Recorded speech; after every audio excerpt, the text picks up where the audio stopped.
I've played Genshin for many a days before I too stopped playing because I got tired of it just becoming a grind fest. Ran out of things to do except for the Abyss, and if I wanted to grind all my tiny little bits and bobs to finally be able to do more of the Abyss, and I didn't really feel like doing it.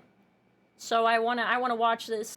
Genshin Impact review. My money is gone. Waifu Simulator. Genshin Impact is a game which has sucked away my soul and killed my dog. I first began playing Genshin Impact because of all the cute women, then experienced apotheosis and a philosophical enlightenment through the death of my own ego. I love Genshin Impact, but this game will have an impact on your social life, and even after you stop playing, you will not recover. To this day, it has left me in a perpetual state of sophisticated maulding, and I recommend it for all the wrong reasons. In this game, you play as John Impact, an extra-dimensional being whose brother was eaten by Mega Blocks and is forced to— Oh my god, the Mega Blockening that stole your sibling, and the journey of John Genshin to get their sibling back. Navigate Avatar, the last airbender for weeaboos, powered by its simple chemistry system in which characters electrocute, burn, and throw rocks at each other. One of those is much less cool, but it, like Australopithecus, was my primary source of damage. Now trapped in the land of gotcha hell, our protagonist must find a way to save our siblings by fighting geometry, the indigenous inhabitants of Twitter, space midgets, and the ice KGB.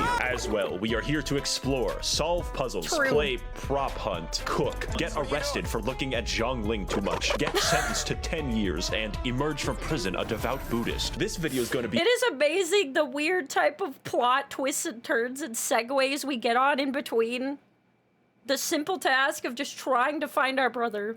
About my experience playing this interesting game and how to objectively have the most fun with it. It's a very bad sign when most people who play the game don't recommend it, but I do. Although I am slightly a dingus, so I don't recommend you take my opinion as fact, but as entertainment. Boy, here we go. So whether you're new to this strange, otherworldly Chinese software or a Genshin pro, please allow me to tell you the tale of how this left a Genshin impact into my frontal lobe. Oh no, here we go.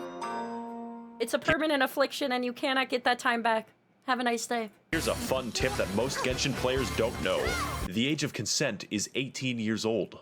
Let's begin with what's maximally important. Not the gameplay, not the story, nor anything you would typically associate with a video game. The single most important thing in this game is rolling dice to gain attractive people and then parading them around like a child on TLC. I do not exaggerate when I say this is probably what attracted most people to this game. If you want an example, Lisa is a character who continually refers to herself as One-sama and sounds like she is at all times on the verge of sex. She really does so. I received her after completing a quest and then decided that I would use Lisa exclusively to do She's the moaning mountain climber. The moaning mountain climber. Climbing. That way, I could repeatedly hear her oddly enthusiastic moaning for the next 10 hours of gameplay. I literally installed this game after downloading 60 images of Ganyu, since the official lore of the game specifies that she killed a monster after being eaten by it because her ass was so big it blocked his trachea and suffocated him to death. True. True, I mean, he's not wrong. That's how you know this character is meta. That's how you know that's a 5-star. However, there is a catch. I don't have Ganyu, and I never will. You have a random chance to get characters, and that chance isn't high, 5.1% to be exact. And that's getting anyone, so if you want a particular character, get fucked. You could have your very first role be a high-level DPS character that carries you through the game with chimpanzee martial arts. Or you could roll 3 useless small boys in a row and then desire death. It's a fucking guy. God damn it. And while I'm writing about bad things that could be deal breakers, the anti-cheat for this game is very strong and has ring 0 permissions on your kernel. This means that it can read and write memory at any location in your computer without seg faulting. I, however, am not afraid, since if Xi Jinping does harvest my computer's data, all he will find is 50 pages of Waluigi hentai. It's your loss. And yes, it does turn off. Why is it gotta be Waluigi? No! When the game isn't running. So this review is going to include a guide on how to have fun, because like real life, lusting after women causes suicidal depression. Step 1, play as optimally as you want. Do not try to min-max shit because RNGesus will snap your fucking neck. It really will though. The more you actually try to play this game correctly, the more pain you will be in. Whatever is fun with whatever you have. In my case, I decided that I would roleplay as a violent misandrist and only play as women out of principle. Any men that I rolled would be locked at level 1 and made useful in the coal mines. It is simply not worth it for me to engage in combat if I can't. Bennett will be stuck harvesting rocks, thank you. Cannot also yank It's it. my The RP. central point of the characters is that they are potential wives, and I am absolutely, definitely, 1000% secure in my masculinity. Playing the game optimally in this case would mean making the game boring and staring at man-ass, so fuck it. If, for instance, I had wanted a particular, legally questionable female to be my digital puppet, the chance of me receiving that would be 0.3%, which is where this image comes from. Take what you can get with the roles. Don't be mad. Exercise patience and control, and you will have a lot more fun. I definitely have not sold my house to get big-tittied pirate mommy. But Max0r, I hear your thoughts. Why are you displaying a single image of a regular crab on my screen? And also, what is the world of Genshin Impact and why are we here? That is a great question, James. Because before we get into the exploration and the combat, we must first understand the context with which I run my beauty pageant. And like every game made by Asian people on my channel, the lore is some Hyperborean bullshit. So It really is, though. It's some in-depth, many-page, some of it's stuck in random books you'll never read unless you're going out of your way type of... let's say rule number 2 of enjoying the game is not caring about this, just like 90% of the player base. Pretty much. The world of Teyvat is ruled collectively by 7 gods who govern the 7 elements. Except the nature god, he's special. This came about because 2,800 years ago, there were like 80 gods or something. Then everything changed when the Fire Nation attacked. No, but actually 7 seals opened up in heaven, so literally every pretty much. god fought over their power to the death. The result was the 7 gods of each element we see today, each ruling over their own nation in their own fucked up ways. Every once in a while, these delusional bastards will just give random people superpowers. Like how the electricity god just gave a girl with a mental disorder a talking bird. This also includes small children who could very possibly kill themselves for some reason. Now, the world you see in-game takes place in 2 nations, or 3 if you're from the future. The first is Mondstadt, a lawless, anarcho-capitalist commune in New Hampshire, which has no formal governance of any kind. They instead rely institutionally on vigilante justice, including a hot Batman. As a Yes, he thinks he is Batman. And he tries to keep it a secret that he goes out at night and has this alternate soda, but he does not wear any different clothes of any kind. Like, it's one of the first quests you go on, and he's like, don't tell anyone. Don't tell anyone. I have this secret identity. And I'm like, bro, you're not even wearing a mask. Everyone knows. Everyone knows. You're like not even whispering. You didn't even change your hair color, my dude. You're just walking outside at like 9 p.m. Everyone knows it's still you. What do you mean? An entire territory of their nation is completely overrun with wolves. No one has the systemic authority to stop people from exercising their rights and liberties to feed the wolves' babies. Oh, also, there's the fucking dragon problem. Did I not mention the murderous dragon? Next, we have... also really angry dragon just happening to be there and also upset. The nation of Liyue, an extremely rich and powerful country to the east. They have recently come into conflict with Mondstadt due to the Luhua Pool massacre of 69, as well as an aggressive foreign policy involving a 9-dashed line in the Sea of Clouds. I forgot about that plot line entirely. It was so stupid. By the Tianchuan Ningguang of the Liyue Qixing. Those are all real names. Yes, that was actually correct. Even though it seemed like the weirdest freaking meme sauce. He's actually saying them all correctly, and it makes sense, and that's what I'm sad about, because I know I've gone too deep that I understood that. I understood that freaking word pudding. Exhibits an unprecedented level of prosperity and control, living happily under the watchful eye of the rock god, who periodically disguises himself to ensure that the populace is behaving well and... Yeah, so he's secretly a dragon, but he stays in human form, and he watches over people, but at the same time... he's the god of wealth, but in his human form, he doesn't spend money, and he literally grifts off your money. He literally is like, I don't even have a penny to my name. Can I borrow your money? And then he never pays you back. And then everyone's like, wow, he's so hot. I'm like, you mean the guy that freaking never has any money that we have to pay for that's like 7 foot tall? Upholding their state contracts. It's not my type, I guess. Now, China, I know you're new to making video games, yet in my country, we have a long history of shooting people. But who lives in Liyue and who lives in Where Is In? The answer is unfortunate. Populating this extensive world will be several factions of enemies with subgroups, elemental specializations, and fucking bullshit. The enemy variety of this game paints a picture of a post-apocalyptic nightmare world where raving bands of savages constantly destroy everything, locking humanity in a perpetual state state of warfare with armies of bandits and the midget people. One of these groups is the Hilichurls, an intelligent race capable of empathy and complex thoughts, which is why they must be destroyed. These guys make the Gombe chimpanzee war look like a fucking joke, and at no point does anyone in the entire game even give a shred of sympathy for the Hilichurls. No, they don't. Even though they give you stories about how the Hilichurls, like, are actually those who are suffering. Like, yeah, but we're just gonna beat the shit out of them anyway. The entire game. They're gonna be like 90% of the enemies you run into. Man, that sucks what happening to them, right? Anyways, back to the main quest. Time to beat up another 90 of them until we get the next quest to come out. For Elon Musk, they can be big gorilla, small monkey, so operate sad. complex machinery, and have their own language. This makes it more fun to slaughter entire villages of them and steal their possessions with no consequences. In fact, you're encouraged to do it. Overall, I would rate them a genocide out of 10. Next are the country-sized hordes of organized bandits called the Treasure Hoarders, who are just regular guys forced to they're fight just hanging out, and then everything is a loot pinata. And later they give you depth, like you're supposed to care about them, but they're still loot pinatas. It's not like your character has a change of heart. It's like, wow, that's so cool.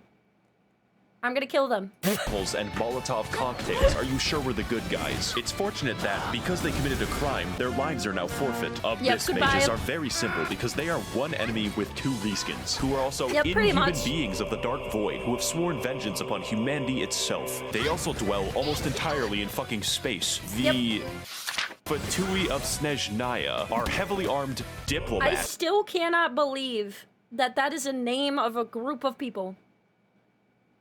Like, the Fatui of Snezhnaya. Like, bless you, did you sneeze? What in the heck? Seeking to dominate the world of Teyvat through subterfuge, and employing 9-foot-tall people with hammers is absolutely conducive to this goal, I promise. They are unique among Teyvat because they serve the interests of the Tsaritsa of Snezhnaya, also known as the God of Ice. That's important because it's very weird that they primarily use electricity and fire. I guess— Oh, I didn't even think about that, but that's true. They serve the God of Ice, but all they use is freaking electric freaking taser.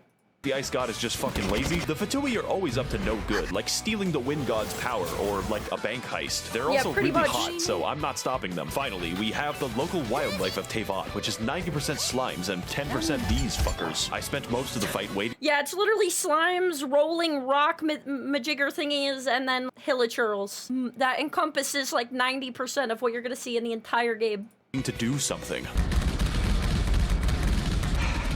Computer deactivate iguana. That's really what the combat is all about. Sometimes it's like, holy fuck, there is a whale. And other times it's like, I think that bush just fucking— Really, no matter what happens, you're in for an experience. Let's find out if that's bad or worse. Let's go.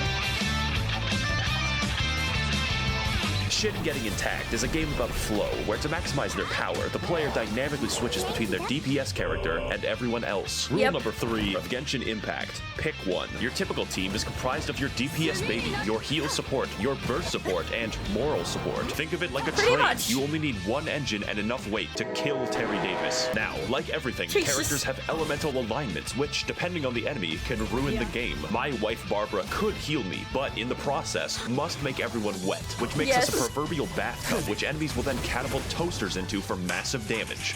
Literally the fact that the 4-star healer is a water element screws over a lot of team comps because the condition of wet actually fucks shit up, no joke. So it is literally a love-hate relationship to have the 4-star free-to-play Barbara on your team because of wet.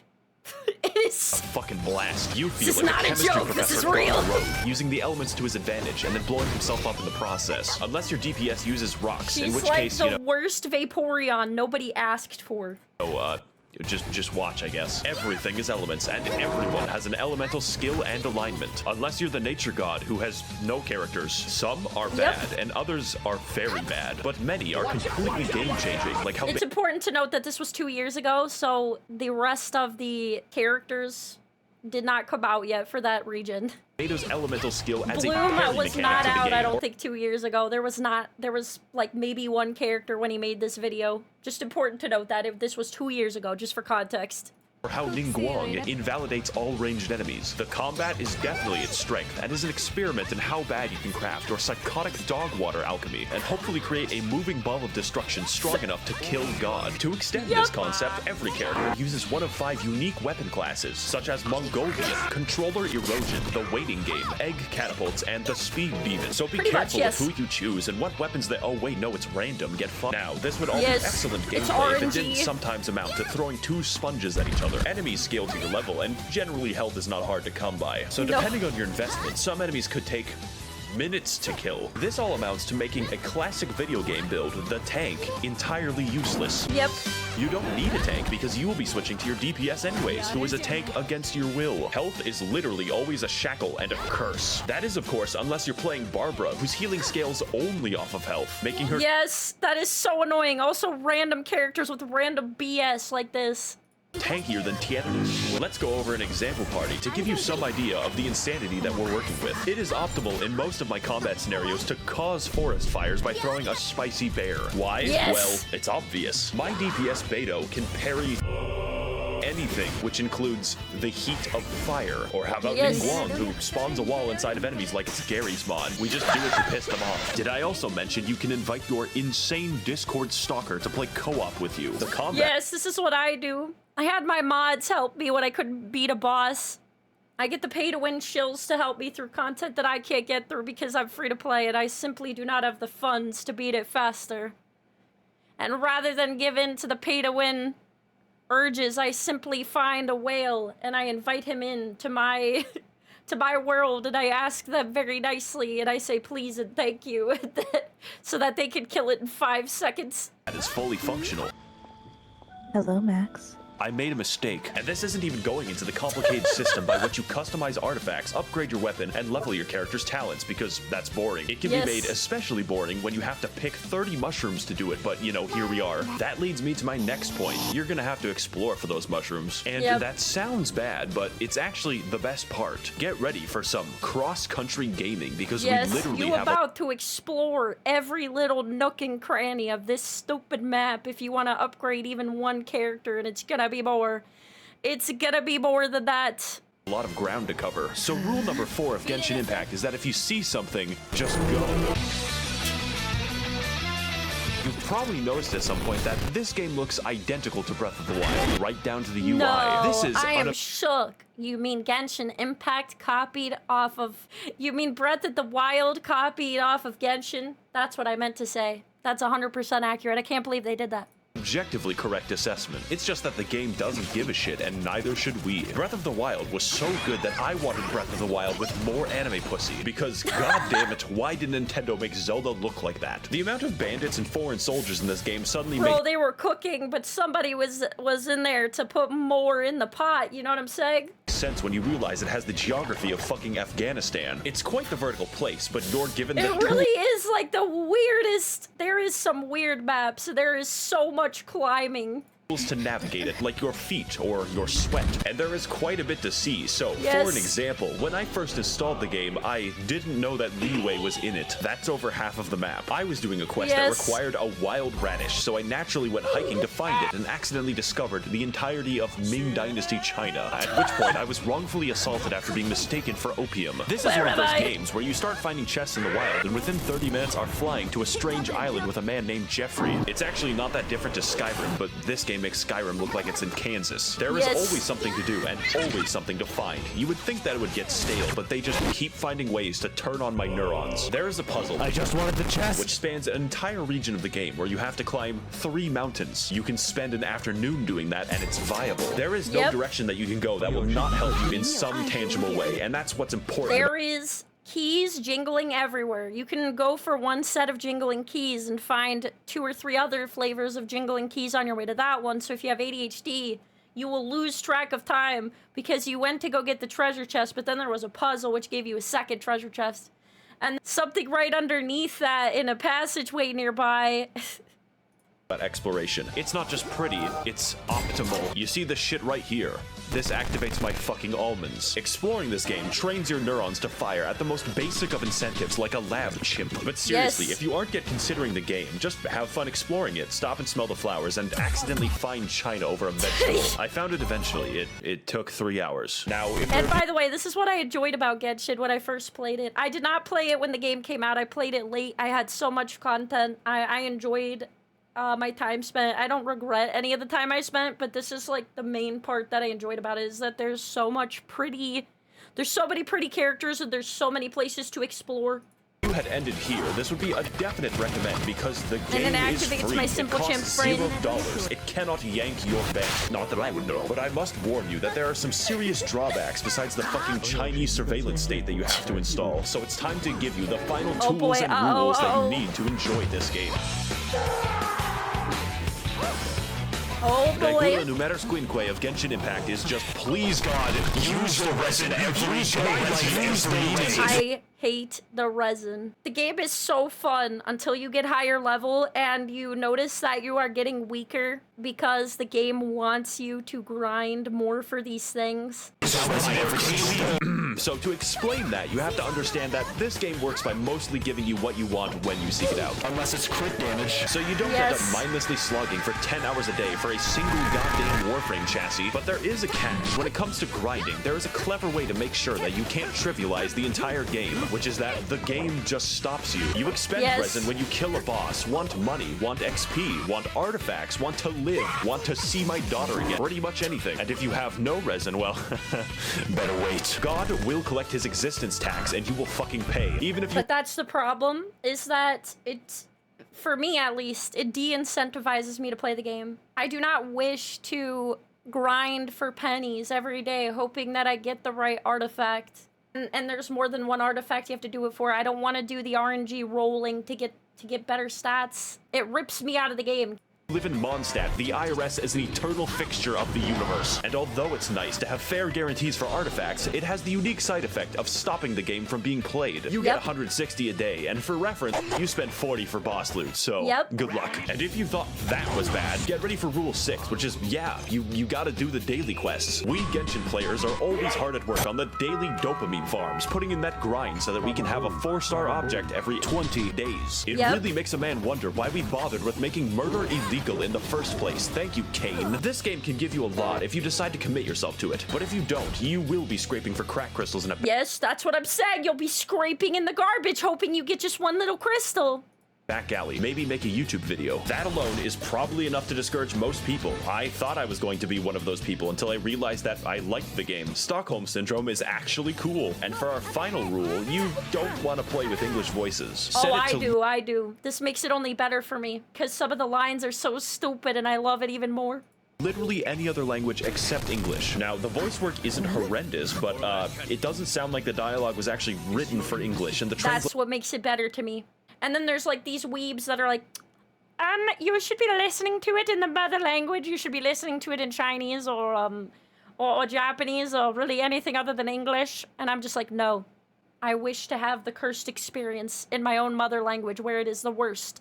is fucking hilarious. The wolves frighten him so badly that he's paralyzed with fear. We've looked everywhere It's so funny. and haven't seen any of the wolves. So do what I do and play in Japanese, then switch the game to Chinese whenever you're in Liyue for maximal immersion. 感受到盐的元素力了吗？ Dear Mr. Sheep, please send missiles to liberate my country from the yoke of Oh capitalism. my Now that God. you're armed with what you need, should you play the game? Only if you have self-control. It's not worth it to spend money on the game. I'm serious, and that's why you should give me your money so I can spend it responsibly. Remember, the there we game is go. free, and so is the porn. I would like to thank the kind That is Chinese true, billionaires he's and not international wrong. arms dealers of the Max0r Patreon for funding my hopeless and deadly addictions. If you would like Let's to help fund go. the videos corrupting America's youth in the name of Naxalite Maoism, you can head to the description to learn more. Thank you all for watching and waiting, and of course, That was your a good IP video. address has already been traded. That was fantastic.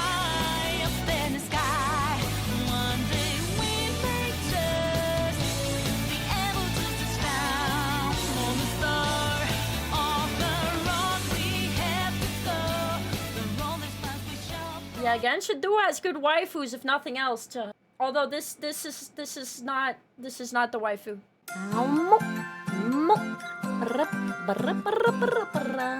Rosiebellmoo.